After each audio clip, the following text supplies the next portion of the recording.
Is there anybody who hasn't signed up who wants to read? All right.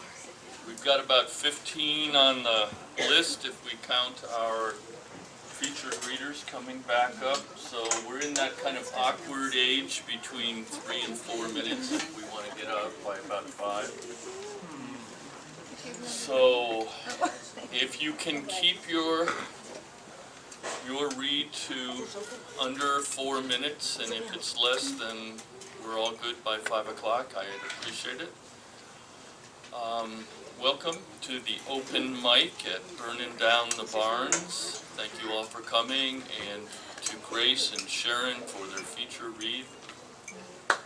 Loved it. All right, so the time we have is based on how many people want to read. So let's go for that 3-4 like I said, and then at the end Stephen will come up and our features will close us down. So because this is kind of it for reads, and my go-to was Kush, so now that that's gone, I'm taking my 3 minutes too. Alright, and you get to hear the stuff I'm working on, better or worse. So this one's from, I guess yesterday. The River and the Ladle, in 3 parts. 1.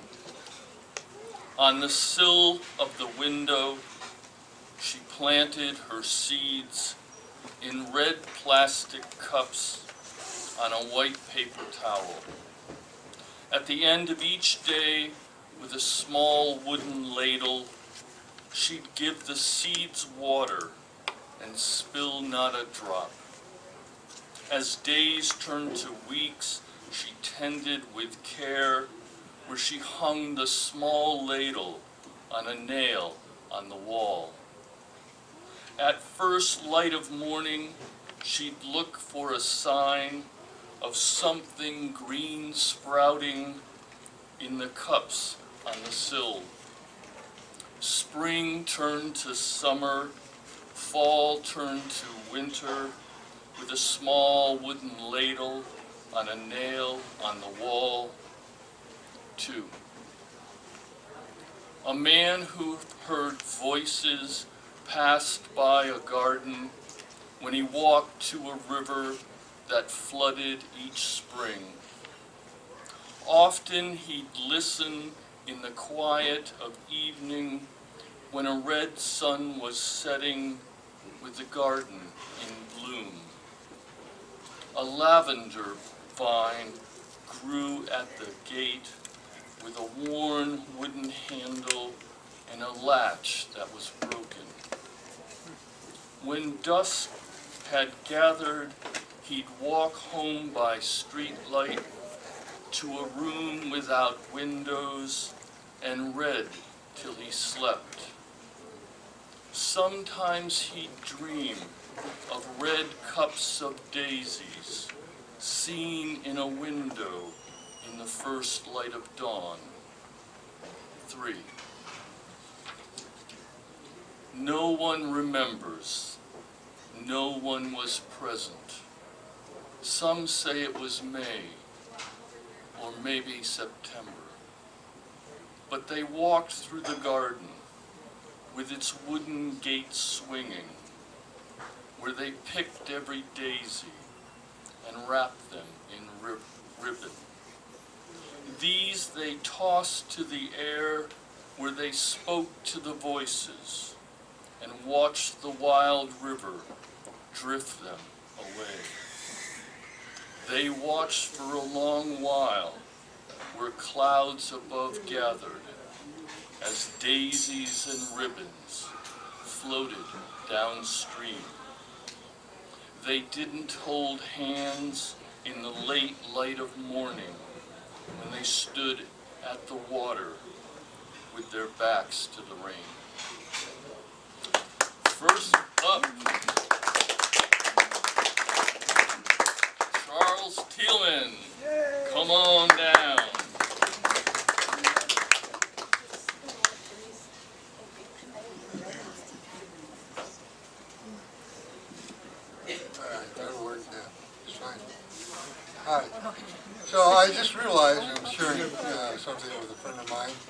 My granddaughter in Santa Barbara took some of my poems to her class earlier this week, and we communicated a lot. And I just realized that's better than getting published, mostly. Leave out the New Yorkers. Anyhow, in the 90s I was a bus driver in Portland, drove for TriMet. I've got a whole series of poems about that. Similar to, TriMet is similar to LTD, except there are more weapons up there. I had a lot of regular passengers, and some of them would be right there when I relieve a bus or start a bus route, start driving bright and early. And this is about one of them. His name was Art, not Arthur. You don't dare call him Arthur. And he was a combat veteran, been shot in his left arm twice, and was unable to use that arm. And sometimes it was windy, he'd have to tuck it into his belt. But I drove that route for 2 years and got to know him quite a bit. A lot of the other TriMet personnel knew him too. So this is titled, of course, Art, Not Arthur. An urban night, tongues, a sax, reed, sharp notes, arrow, sidewalk to street, glitter to gutter. A marquee bleeds teardrop tattoos. June rains pound Old Town. Umbrellas with legs line up down at the Java kiosk. Espresso to go before dawn graze the cities. Yellow boxes refilled with headlines. Excuse me. I stand below a metal awning prior to starting my bus route. First stop on out to the Gateway Hub. I carry a night shift home, day laborers to their assignments, regulars hunch up the steps, while Art repeats a story from his yesterdays. Leaning close, he again talks of bullets pocking his left arm, brothers carrying his stretcher, medic tightening the tourniquet, machine guns blazing a wall of fire as napalm torched the hill. They look like kids with guns dropping from trees, morphine muting the screams. I whistle blue smoke into the mercies of rain. Art follows me to my bus. Fare paid, limp arm belted, long knife sheathed on his right hip. He sits in his saved seat. He rides out, then back, pulls on a fresh bottle, tucks it back in a Salvation pocket, and again, close to my layover zone. We'll catch the early rush back in, stutter slow over the train yard bridge. See rails mirror dawn light. He'll be ready for the street-age brunette tending a Burnside bar and grill. Her voice smooth like $100 wine. He says, she smiles and holds my right hand. Then I love her. Omelet and first shot on the house. He leaves the cafe as suits fill chairs. He weaves back to his VA cave. He'll try to sleep. Fan blades chopping in the air. Right hand holding the left. Windows painted white. Knife on hip. Sharp notes, arrow, sidewalk to street. Thank you.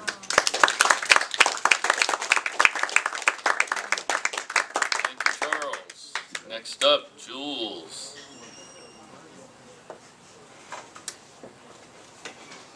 Make dramatic readings out of song lyrics. My first one is called Friendship. It's dated 1939 by Cole Porter. If you're ever in a jam, why, here I am. If you're ever in a mess, well, send me an SOS. If you ever feel so drunk that you land in jail, baby, I'm your bail. Now, I know you're asking, hey, what is this? It's friendship. It's friendship, just a perfect blendship. When other friendships are forgot, baby, ours will still be hot. La-di-da-di-da. Now, if you're ever up a tree, grab your phone and talk to me. If you're ever down a well, reach out and ring my bell. If you ever lose your teeth and you got to dine, brother or sister, you can borrow mine. Oh, I know what you're thinking. Hey, what is this? It's friendship. It's friendship, ever-loving blendship.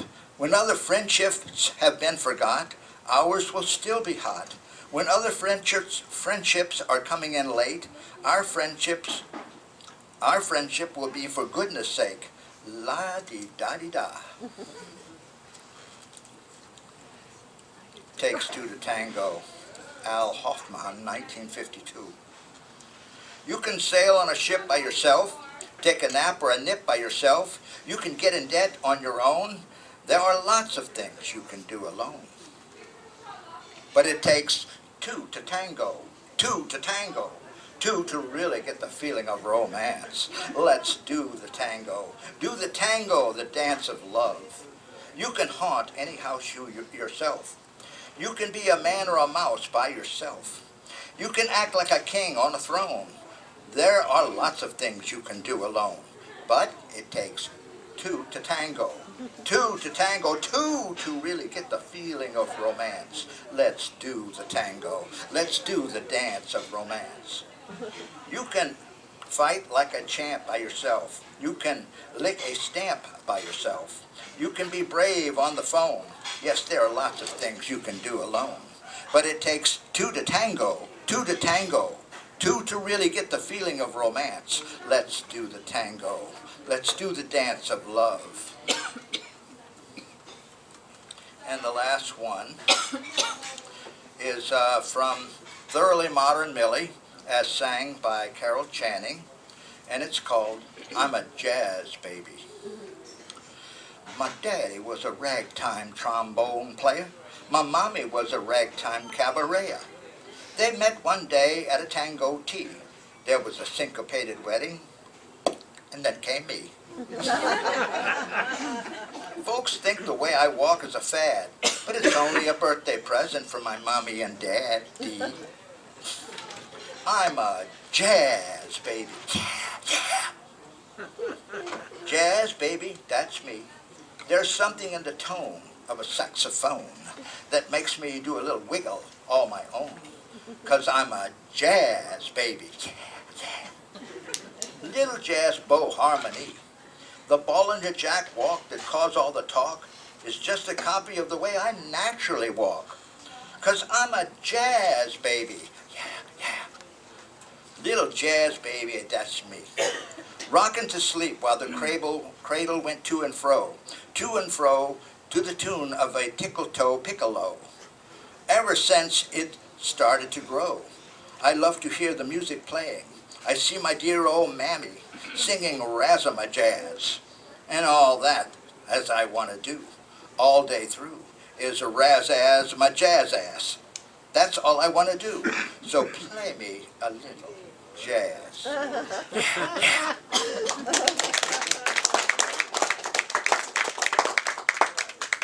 So I agree with Charles T. that there are some things better than being published. Oh, I almost got it right. Next up, Sarah Johns. Do I have it right? All right, Sarah.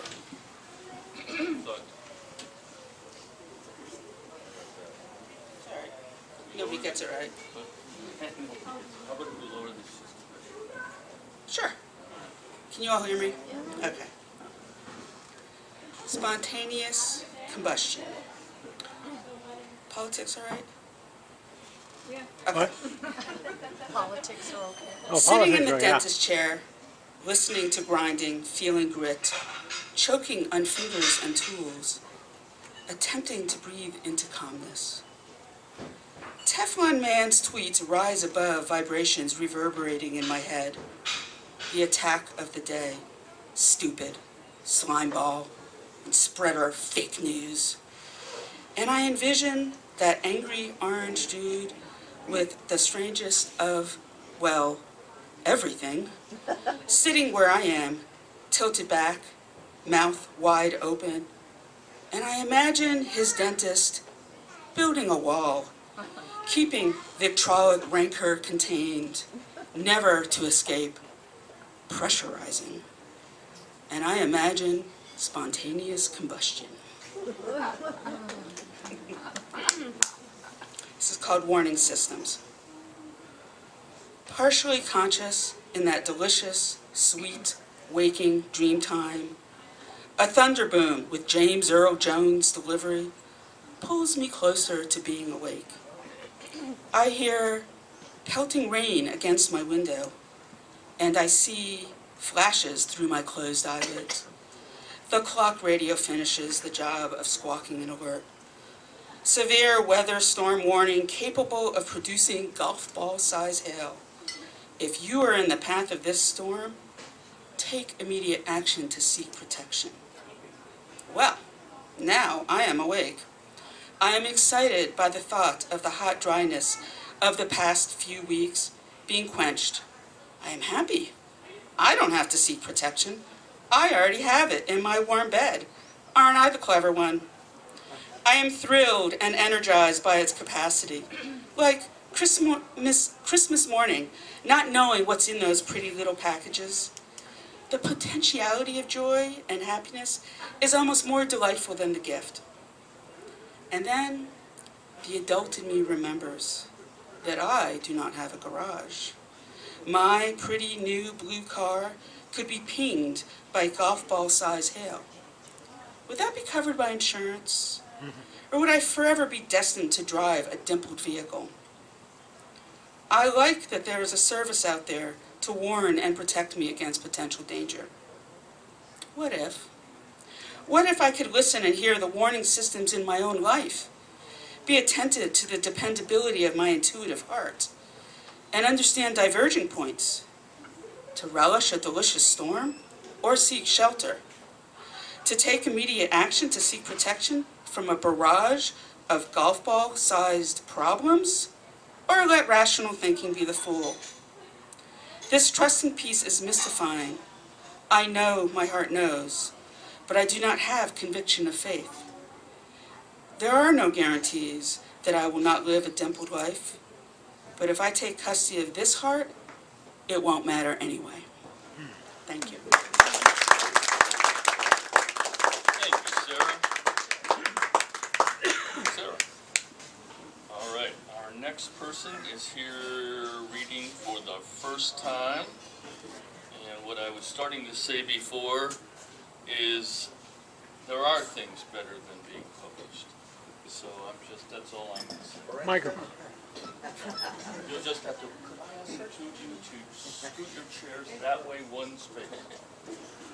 Or just go over there just for this piece. Just scoot. Go over there just for this There you piece. go. Liz, our next performer. Just so I can Leslie get them on the Green. video. Come on, Liz. Let's see here. Something about like that, maybe? I'll get the chair. And you got a chair? Okay, good, good. All right. Let's see how this will do. I'll set you up. So, this was a birthday gift. It was a poem written by my brother,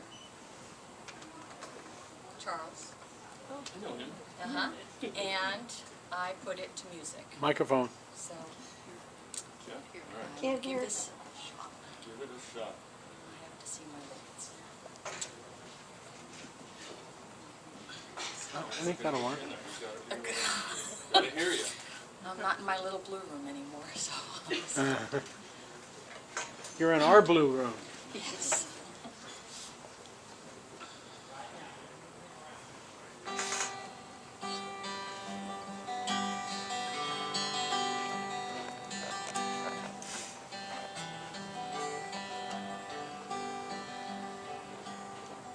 Let's lay our words out one by one, like minutes, hours, and days, and pass our time in simple rhyme like children here at play. Let's raise our swords to vanquish foes and cast our demons down and bring our angels back to life, then go and paint the town. With dark phrases and bright ideas, let's run and tell our stories, post metaphors on every door with glowing allegories. And when our lives are over and our poems are flower beds, may their fragrance ever linger and continue to be read.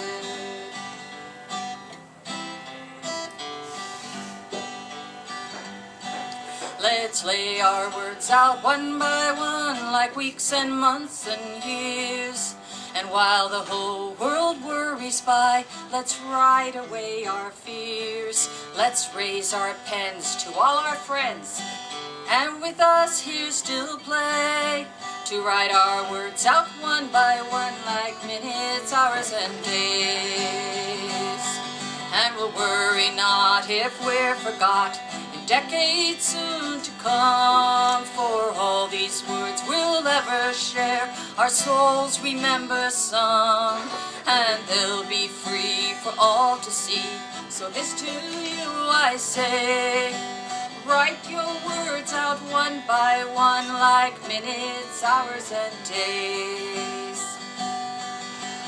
Write your words out one by one like minutes, hours, and days.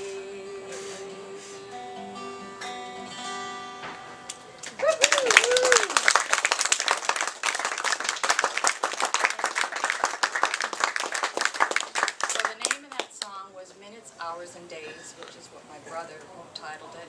I like to call it the Poet's Anthem. Yeah. Anyway, thank you very much for this opportunity.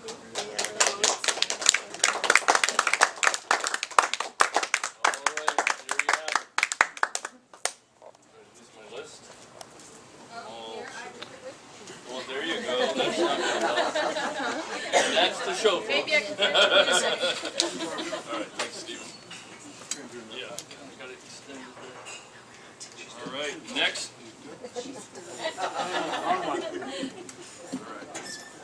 Next up. Next up is Mr. Joshua Mertz.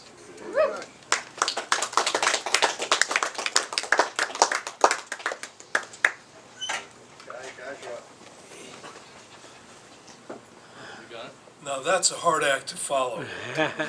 Man, oh man. She loves you, man, I'll tell you. And that is the Poet's Anthem. We have 3 minutes. I was going to read... 4. You've got 4. Oh, I've got 4? Yeah. Can I See do what it? happens. Now, I'll just read a call. I got to thinking I could read 5, 6 minutes, and then what's-his-name cut me off. So I'll read a meditative one and then a moderately humorous one from my book, First and Last Wishes. Walk to the river. The way is over deeded land. The act is quiet. Boots, walking stick, a meadow, a gravel road, a path slanting into the woods, dark, wild, familiar. I have been here before. This is supposed to do something to me, but what? Make the problems go away? Turn back the tide of time? Restore innocence? The path is not long, the woods chaotic and still, until the path falls into the river, 5 hues darker than the sky. The water clear and opaque simultaneously, fluid patterns, fleeting as thoughts, and I see why I have come. And that's something a little more lighthearted. This is called Final Exam. We all know about the final exam. We have taken the last 1,000,000 years and compressed them down into this little movie. Running time, 1 minute, 26 seconds. Let's take a look. There, that didn't take too long. Leaves one a little dizzy, eh? Now, did you see yourself? I thought not. Your country? Not even a fleeting glimpse. How about your religion, your job, your politics? That wonderful drive in the mountains that reconciled the two of you to the bone before your next stumble. Yes, that does stand out. Do you remember your next breath? The first moment of every awakening? The moments between moments? I'm afraid you'll have to go back and take the course over. Take better notes this time. It helps. See you at the next final.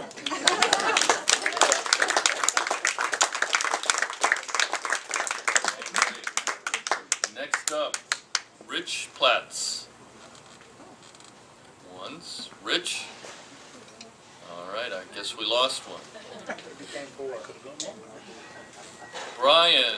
Brian Salisbury. Come and get him.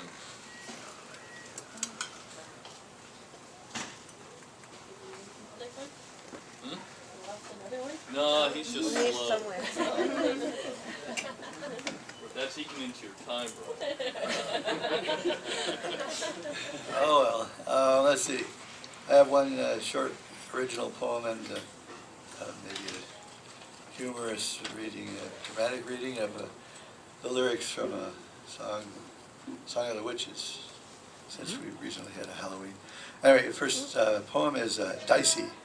There's something dicey going down from the wrong side of town. I don't mean the poor expansion, talking about the guys in mansions, robots to replace our jobs, drones to shoot us, dehoused mobs.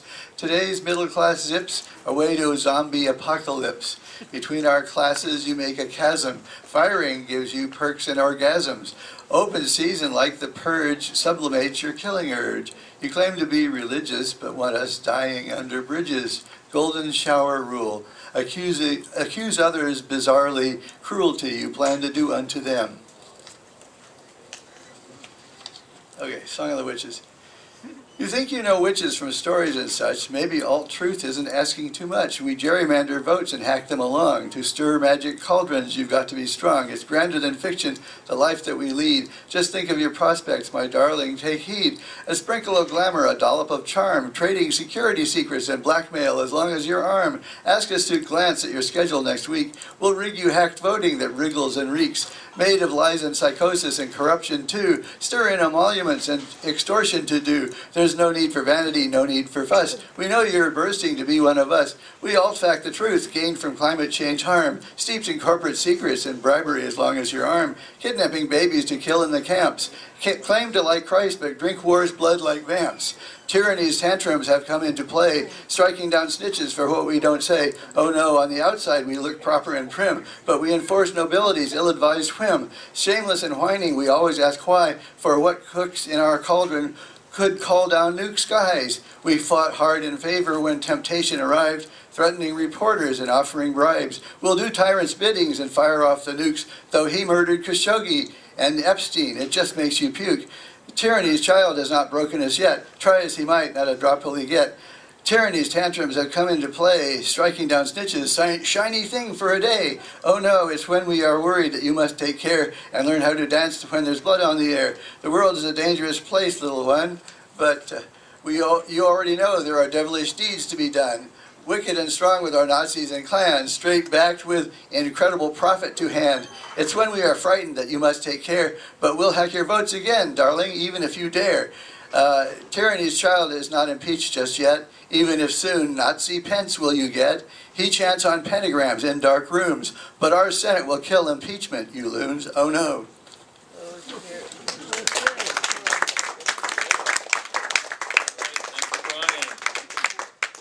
Up, Shirley Mark. Go get him, Shirley.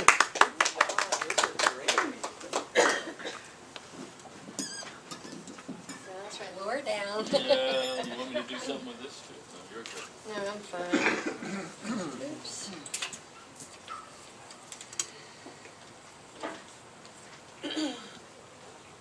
I wrote this poem when I was at in Salem. And I was at, oh geez, I can't remember the name of it now. Holiday, what is it? Gaiety Hollow, sorry. Has anybody been to Gaiety Hollow? Now it's a house that can be rented for events, and I went to a workshop there, and it has an incredible, amazing, quite large garden in the back. What city? I said Salem. Sorry. Such a profusion of bees, tiny, mid-sized, large, and heavy bumblers, and wasps with their tiny waists filling themselves in voluptuous flower centers, conspicuously open for easy access. Emerging backwards for a slow getaway, the ring-winged creatures lumber along with their loot of pollen and more pollen to eat or distribute, depending. Solitary bumblebee, community honeybee, nesting wasp family. Then a hummingbird intent on a quick fill dives in, wings buzzing madly to stay aloft. The sun won't set for hours. There is no hurry, but still they rush to and fro, as if the end is imminent. And this other one is called Short-Shelved. Actually reflecting on a poem, another poem I wrote there, and with the critiques I got from everybody, I had changed it so much that I didn't like it anymore. Sometimes critiques are good, sometimes Trying to make it nice, I ruined the poem. Making the lines even, the words too perfect, it lost the flow of present emotion. A tide running deep was short-shelved. Intensity sometimes chooses the wrong word that works. A definition gone wrong, but filled with right meaning. An exemplar of life with intention running too fast to catch up to its original design. Thank you.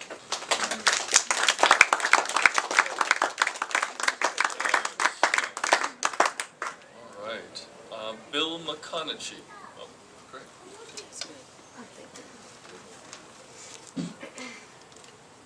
Thank you, and thanks to Stephen for inviting me. This is my first opportunity to read some of my poems. Hope you enjoy what you hear. This first one is called An Elder Fish Tale, based on a conversation I had on the phone with my cousin about a month ago. He called me by mistake, hitting the wrong button on his phone. He was intending to talk to his sister-in-law, but he talked with me instead and told me, when I asked him, how's your summer going, he told me this story, and it's all true to the last inch. It's called An Elder Fish Tale. Cousin Bob is 81, too plump to fish by boat. So now he likes to fish from pier, no heavy gear to tote. He does it still as done before, with focus clear and firm, a simple rod, 6 feet of line, a smallish hook and worm. The water, green with algae, provides no vision clue of which fish lurk, if any. Some days there's just a few. Occasionally a gentle tug will signal fish below, could be a perch or bluegill, till hooked Bob will not know. He checks to see if hook is bare and adds a worm, if so, then out of sight it sinks again near rocks and weeds below. Some days he'll catch a few to clean and fish for later, but other days there's none at all, and dinner is ham and tater. Today he sits and waits, recalls a prior tale, an 8-pound walleye caught by nephew, a perch engulfing whale. Suddenly a tug yanks at cousin's line. He cannot see to know the source, but fat carp comes to mind. It pulls to left and back to right.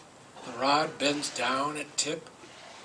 He lets it pull, then coaxes back with caution, lest it rip. The hook right off his lightweight line, meant only for little fish. The one he has is giving him an 8-pound sort of swish. and then it breaks the surface, but only for a flash. It flips its tail and dives, water wetting Bob with splash.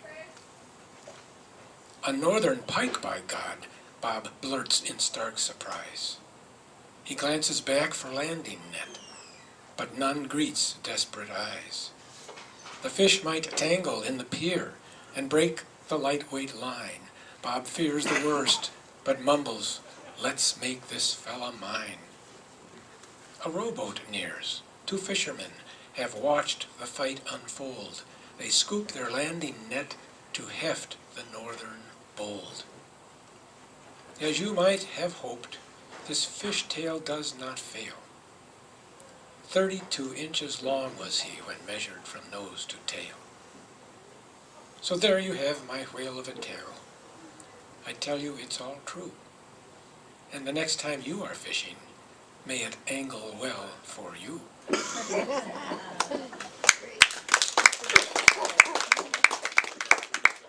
30 seconds, and I'll just tell you the name of my next poem, and you'll have to come again next month to hear it. It's a Parkinson's farewell, written after visiting my sister, who was dying of that disease in Madison, Wisconsin 3 years ago. Thank you.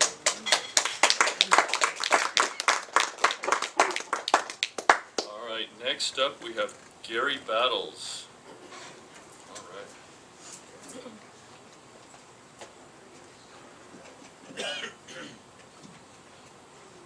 I think you have never done this before, and I guess I still have time to get out of here. I'll go ahead and throw this out there and see if anybody throws anything back at me. These are sort of Veterans Day oriented. And anyway, here we go. They were peace, love, and understanding. They could have filled 1,000 arks. They were searching for the answers, but they only found some parts. About the time they got a foothold, they somehow lost the grip. Boy, I remember those days. Man, they were a trip. Like now we're wearing dentures, dude, and there's a catch in our hip. Can't see without our glasses, and our memories often slip. Peace has grown older, too. Can't remember where it's parked. I thought we were nurturing something that could still be glowing in the dark. Did they just fade away, snuck out of town? Couldn't stand to hang it out, couldn't stand to hang around.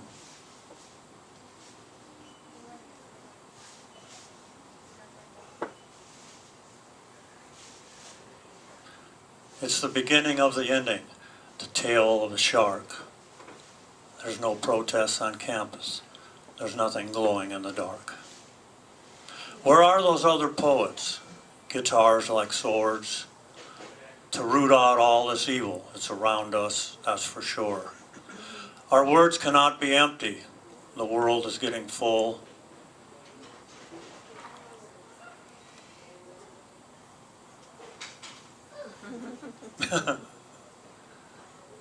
I can't remember the last line. Anyway, that's that one. I wasn't going to do this, so I should have brought my lyrics. The second one is one I wrote when I got back from Vietnam, and it's called A Taste of Life So Sweet.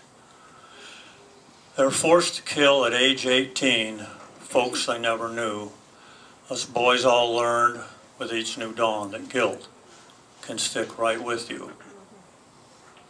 Though the killings didn't happen once, no one stood a chance to forget.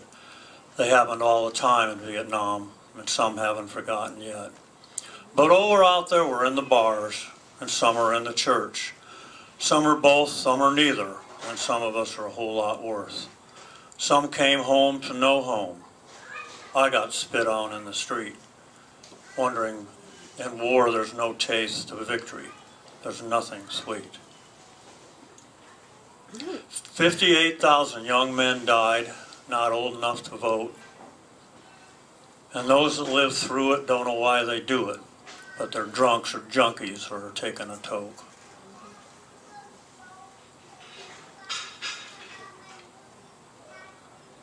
It created a new kind of veteran, one with a lot of gall, and he's no fool, and he shoots straight and true, and his buddies' names are on that stinking little memorial Vietnam wall. Thank you.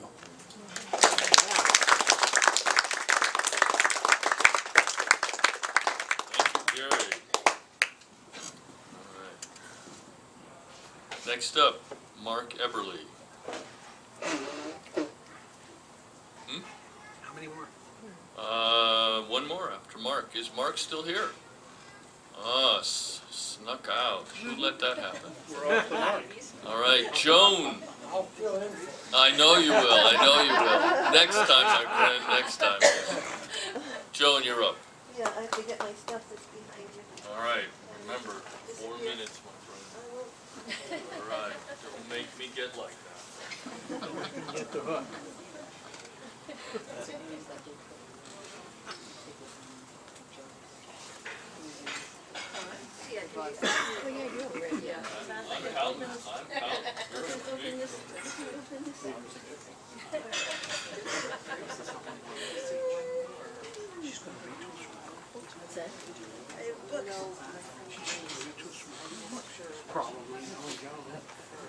I'm counting. I'm counting.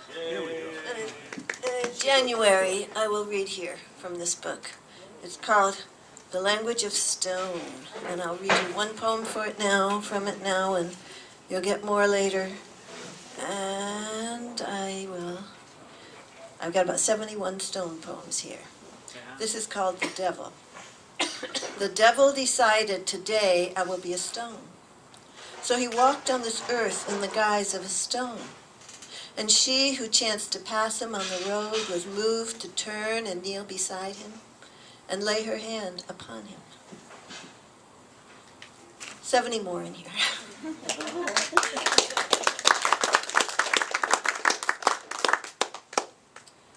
So, I'm going to read you a poem that was also from Catherine Valentino. It was published by her and also elsewhere long ago. I had a 13-year-old daughter once and wrote this poem. I now have a 13-year-old granddaughter whose mother was saying the exact same complaint. I said, I wrote a poem about that once. So here it goes. It's called The Sweater. The Sweater. It happened one night when I slipped shut my eyes that my daughter 13 grew up into my size. And fool that I was, I loaned her my sweater. I hear you all mutter, you should have known better. But I was brand new at this, hadn't yet got the flair. So when she sighed at me, I've got nothing to wear, I said, okay, honey. But after you've worn it, just fold it up neatly and put it back in my drawer.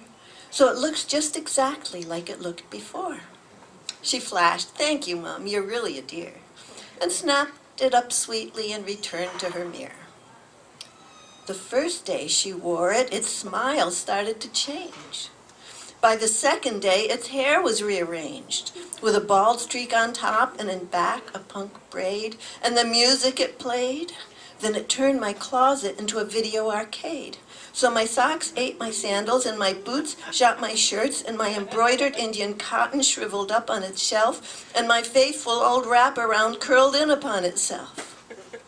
By the fifth day, outrageous but true, it demanded its own phone, and it talked until 2. By the sixth day, it had tattooed its cheek. Then when it complained, it called me a geek. And needless to say, by the end of the week, if I wanted to wear it, which would be silly because it was much too strange for me, but if I did want to wear it, if I didn't know better, if I did want to try it, I'd have to borrow the sweater. Thank you.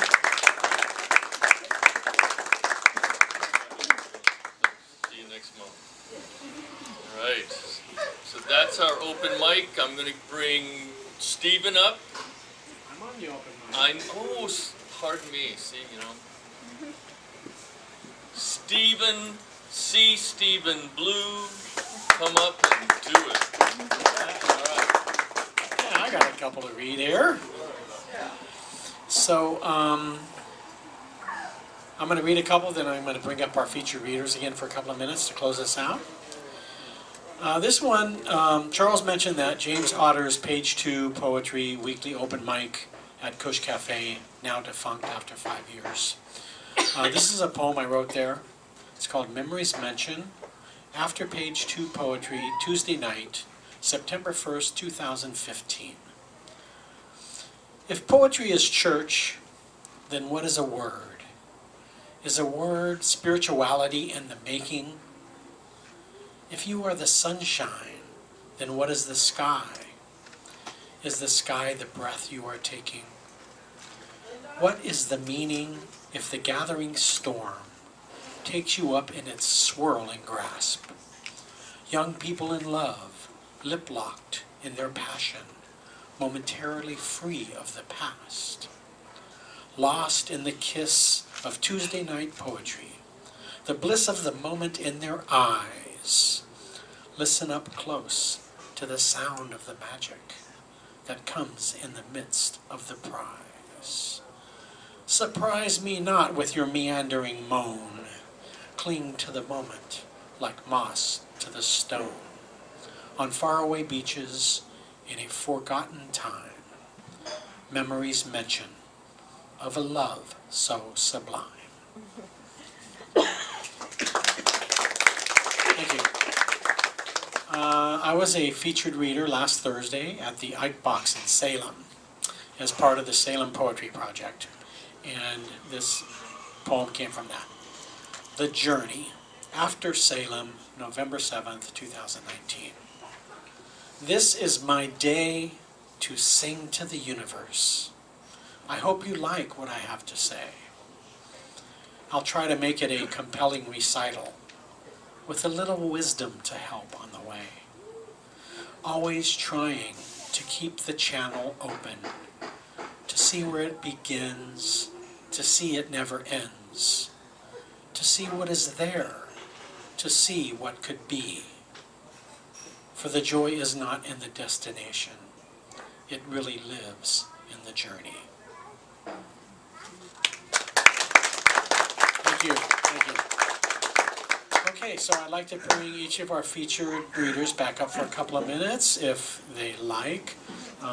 Grace, do you have something, a little something you'd like to offer us? I have a couple more. Yeah. Okay.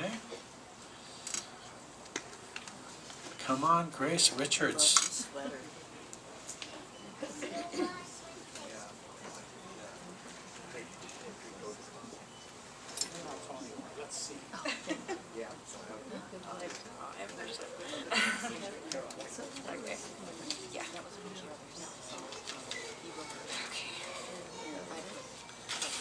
This one is called Archaeology. He wrote me love letters then, some on large, schmaltzy drugstore cards proclaiming in sparkly silver script for my wife on our anniversary, with earnest messages inside. God blessed me with you. I cannot imagine a life without you. You have made my life complete. My favorites are handmade, showing his humor and generosity. If only I'd had enough wrapping paper for that jaguar. He sang them with fanciful names of admirers, all the oleanders in our garden, or imaginary jazz musicians, Blind Orange Julius and Hot Tea. On Valentine's Day, the year of our marriage, he confessed his initial plan was never to come near me, further confessed his complete inability to stay away. He chose words like irresistible and hopelessly in love, including a detailed list of all he loved about me. Your sensitivity, sense of humor, hands, hair, spirituality, the way you look when you're lost in thought, your legs, your legs, your legs. To preserve his words, I kept these treasures in a wooden box elevated by ornate feet, top painted with a Parisian scene as proof that he loved me once. But words must be spoken with power and passion, not buried in an antique, resting on broken feet, paint faded, pale as tallow. And one more. This one's called PR.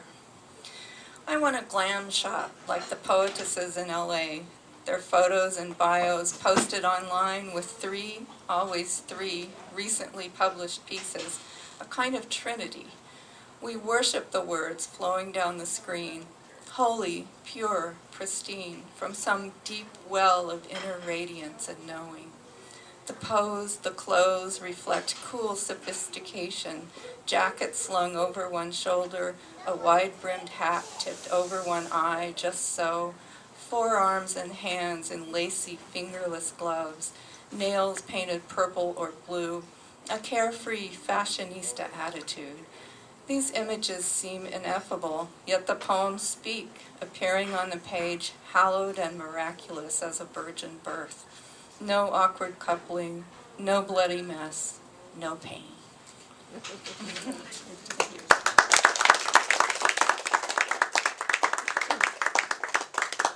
Thank you, Grace. Sharon, you have a couple more you'd like to share with us?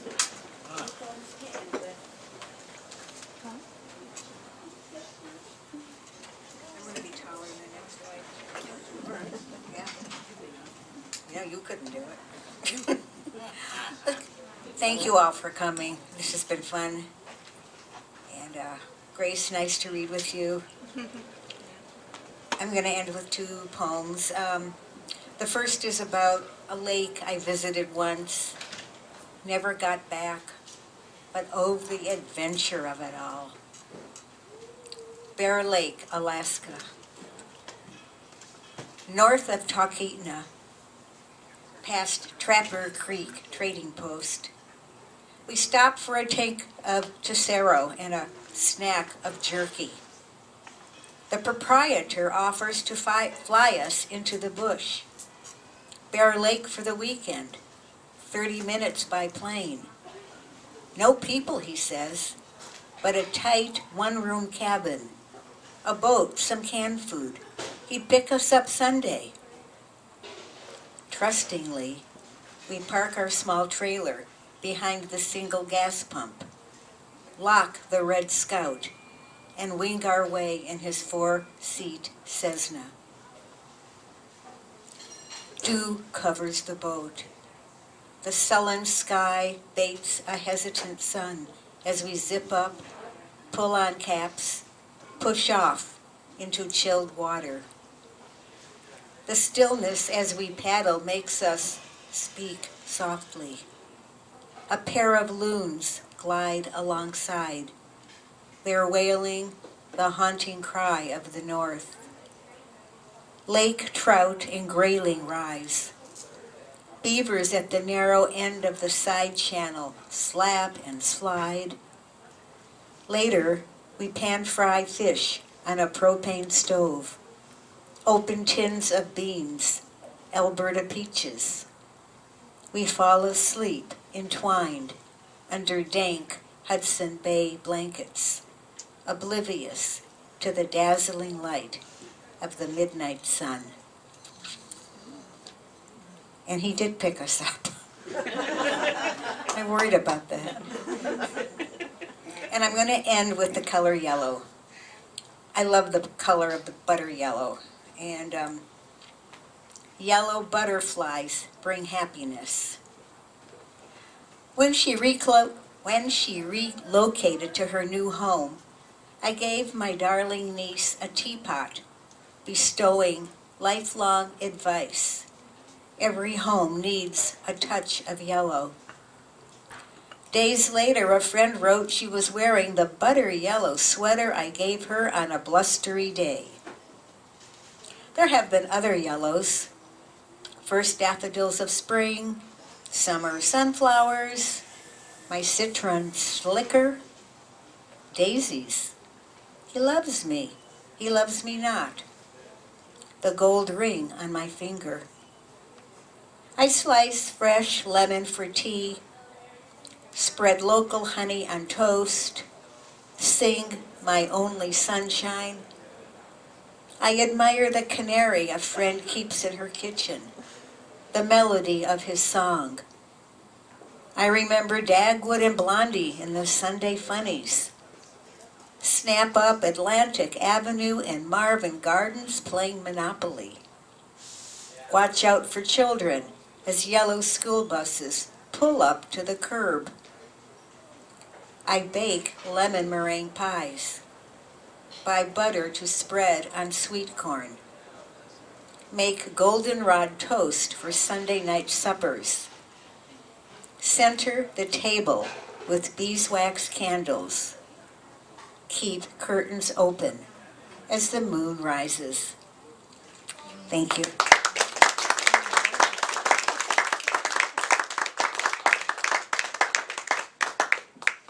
Okay, thank you, Sharon and Grace. Thank you, everybody who read today. Let's give yourselves a hand for being brave and sharing.